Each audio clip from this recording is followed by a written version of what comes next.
覺得咁錯字 OK 喎，哇 not bad 喎。誒、上個星期咧，咁我哋9個8咧就有呢一個 Super Nancy 生啦，咁我係其中一個導師嚟嘅。咁當然啦，我哋每一位 DJ 咧都有自己一個 syllabus 要去 cover 啦。咁我咧就係負責關於呢一個社交媒體啦，同埋呢個自媒體呢一塊嘅。咁究竟同我哋電台有咩拉能咧咁樣？咁當然啦，你冇嚟嘅話就浪費啦，係咪？因為冇聽到我喺度講座，好似好犀利嘅呢個 guru 咁樣講嘢。咁但係咧喺途中咧有一個朋友就問咗一個幾有趣嘅問題啦。佢就講：而家係咪仲有聽電台嘅咧？所以咧我就今日想帶出一少少嘅一啲概念啊，或者咧究竟冇人聽電台，同埋而家我哋做緊自媒體呢個嘢點樣有 cross over 嘅感覺咧？首先我曾經有講過嘅，其實我應該上個影片有講過關於其實係咪而家仲有冇人聽電台嘅咧？咁但係如果冇聽到嘅朋友，我稍為呢度咧就係簡單講一講啦。係咪真係冇人聽電台咧？係嘅。咁係咪代表全部人聽電台咧？又唔係喎。你唔聽電台，唔代表其他啲人唔聽電台。根據呢個 radio 嘅statistic 啦，你可以上網查一查啦。其實咧聽電台嗰個頻率咧係越嚟越上升嘅喎。咁點解有咁嘅事發生咧？應該就係人哋講，喂，冇人聽電台嘅喎，呢個應該係活絡嘅喎，係嘛？呢啲説話通常邊個講嘅咧？就係我哋啲千禧年嘅朋友啊，或者係 Gen Y 嘅朋友啊講嘅。我哋簡單講咧就係分析啦。根據佢哋嘅報導咧就係咁講嘅。老一輩嘅即係我哋嘅長輩啦，就係佢哋係聽電台嘅呢一批人，因為佢哋習慣咗有電台陪伴住啦，有電視台陪伴住啦，所以呢個主流媒體啦，或者呢個係傳統媒體咧係好關鍵啦。咁邊個唔聽電台咧？就係千禧年同埋 Gen Y 呢啲朋友唔聽嘅，係咪 Gen Y 啊？即係千禧年以下嘅朋友就唔聽嘅。點解咧？因為係跟住呢啲嘢長大嘅，所以咧佢哋有一種叫做叛逆嘅心啊，就係我聽夠咗呢啲嘢啦，我唔想再聽呢啲嘢啦。即係和閃和輸，我有我態度啊！我已經大個咗啦，我有我自己嘅自主權，我要揾我自己想聽嘅嘢。咁好 surprisingly 咧，就係 Gen Z Alpha 咧聽電台喎，而且係慢慢咁上升喎。咁點解咁樣咧？嗱，有少少唔同嘅配搭啦。首先因為而家好興咩咧，就係興翻 analog。即係復古 feel，而家好多年輕人即係寧願唔愛聽 Bluetooth 嘅藍牙機啊，佢寧願有嗰啲有線嘅呢啲所謂嘅 headphone 聽黑膠碟復古裝等等，所以咧佢哋好想去翻以前嗰種感覺，因為咧好有質感，好有呢種親切感啊。之後咧佢哋又好中意開始去商場啦。即係根據一個新嘅報導，就 Alpha 尤其是咧係寧願去商場多過咧就係病咗屋企 online 買嘢。佢哋而家寧願係入商場買嘢多過去 online 買嘢。點解咧？咁原因咧，因為可能 MCO 佢哋咧係未出去過，MCO 完咗啦，佢哋終於可以出嚟啦。佢發覺到其實咁樣同人至人之間嘅傾偈咧，原來開心啲嘅。所以呢個可能咧就個其中個關鍵啦。好，咁嗱講到其實咧到最後咧。就翻到我哋以前嗰個感覺喎，就係我哋出去食嘢行商場countdown show 聽電台、聽電視台等等。嗱，當然我唔係話呢，咁係咪代表佢哋好似以前咁復甦呢？唔係嘅，因為而家 choice 真係多咗，有好多人講所謂嘅聽 podcast 啦，有人講我要聽我自己嘅 playlist 啦，冇錯嘅。當然唔代表咗呢，你係咁樣，其他啲人就係咁樣嘅。意思講咩呢？係好多選擇咗，有啲人好中意聽電台，有啲人好中意聽 podcast， 有啲人好中意聽自己嘅 playlist， 冇錯嘅。意思講咩呢？就係 choice 多咗。曾經有個人同我講過嘅 podcast 好 playlist 都好啦，同埋電台嘅分別係乜嘢呢？電台就好似一個演唱會，你要現場睇嘅，你先感受到，因為呢，有嗰種 surprise， 今日唔知講咩 topic， 你唔知道，唔知播啲乜嘢歌。講嘢有唔同嘅廣告，所以咧你會嗰下時刻你睇到你自己想聽嘅主題，你想聽嘅歌，你會有一種叫做多巴胺呢咁嘅嘢咧，就你覺得好爽好開心，有種叫做滿足感。咁如果你聽 podcast 嘅，聽 playlist 嘅，佢就好似一個自己錄好咗嘅電影啦，或者錄好咗嘅一個演唱會啦，你自己選擇去聽嘅。所以嘅分別就係一個咧係中意 surprise。另一個呢，就係我已經知道有啲咩睇㗎啦，我就選擇我自己想睇嘅嘢，咁係冇啱冇錯，但係唔代表你嗰樣嘢就係啱晒，咁聽呢個嘢就錯晒咁樣。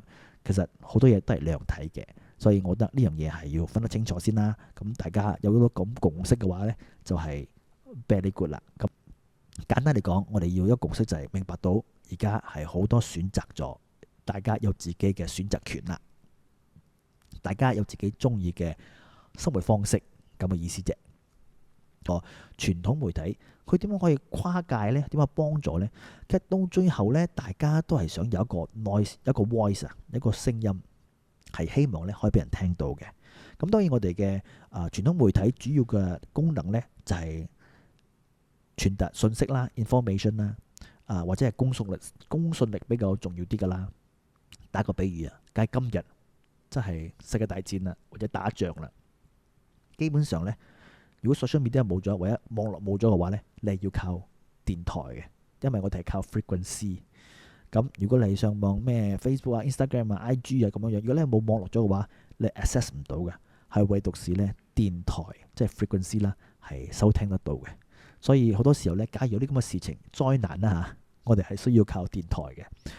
所以呢，電台好、電視台又好，或者報紙都好等等呢，其實佢就變成咗一種雞肋啊，就係幫助你哋呢去 add on 你哋嗰種公信力嘅。比如講，大家可能喺網上呢，就睇到好多唔同嘅新聞，不斷咁鋪天蓋地呢，就去同大家分享啊。咁但係係咪真係 confirm 咧？喂，好多唔同嘅聲音喎，我哋唯有呢，就去到呢主流媒體或者呢就係官方媒體呢嚟去睇佢哋呢審查完啦，如果佢哋都報道嘅話，咁就肯定一定係確實係咁嘅啦事情啦。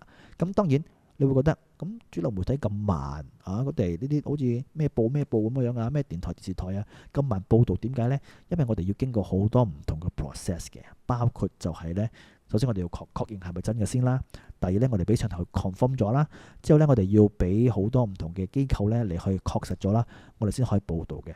如果我哋貿貿然咁樣一講嘅話呢，抄家噶，收咩風暴收艇噶，喺網絡自己搞自己自媒體幾容易啦。講完咗嘅話，唔中意啊，我 delete 咗個 post， 聽日拍屎忽又可以再繼續過。所以呢個就係佢哋嘅分別。因此呢，只可以講係主流媒體好關鍵，一定要喺度。咁但係呢，新一代嘅媒體即係自媒體啦，或者呢一個係新媒體呢，我覺得亦都係 play 個 important role 嘅。所以變成咗大家呢都一種聲音啊，大家都可以呢就係發出自己嘅想法啦、概念啦等等，咁樣樣先百花齊放啊嘛。咁如果單一聲音嘅話，喂，咁就真係一個聲音就係大家機械人嚟噶咯喎，獨裁噶咯喎，係咪咩意思啊？因為大家都有唔同嘅意見，咁先可以呢有碰撞，咁先有火花噶嘛。agree to disagree 啊嘛。所以呢個就係今日我想講嘅就係。主流媒體同埋因為傳統媒體啦，或者係呢一個自媒體啦，其實兩個呢都息息相關嘅，都玩一個 important role。大家呢都係想傳達一啲新聞或者信息呢出嚟啫，所以冇話你勁啲，我差啲，你冇料到，我有公信力啲，冇嘅。只要大家係互相去散播一啲主要嘅信息出去，咁就其實係 very good 噶啦。尤其是今時今日。大家都係出聲嘅話，咁邊個先可以脫穎而出呢？邊個先可以有公信力呢？咁呢個呢，就有另一個 topic啦，另一個話題嚟嘅。咁到最後啦，咁電台仲可以做啲乜嘢角色呢？其實到最後呢，係一種陪伴嚟嘅，無論係自媒體又好，或者係電台都好呢，係一種好難得嘅一種陪伴啊。可能喺經歷一啲事情嗰時候，你已經冇歌聽啦，你 playlist play 晒啦，又冇新歌聽，咁貿然一日呢，你又冇咗開電台，你聽到一啲好啱聽嘅話題，或者講多啲嘢，你係覺得好舒服嘅，好療愈嘅，咁呢種就係嗰種成功嘅陪伴咯。我呢個畫面係幾時我開始發覺到電台好重要呢？就係有一日我啱啱放工翻到屋企，好夜噶啦嗰時候，咁我睇到我嘅外公啦、外婆啦，就坐住喺客廳嗰度。冇嘢做噶，純粹有一個錄音機呢，就係播緊一啲歌話，一啲人一啲 DJ 講緊嘢。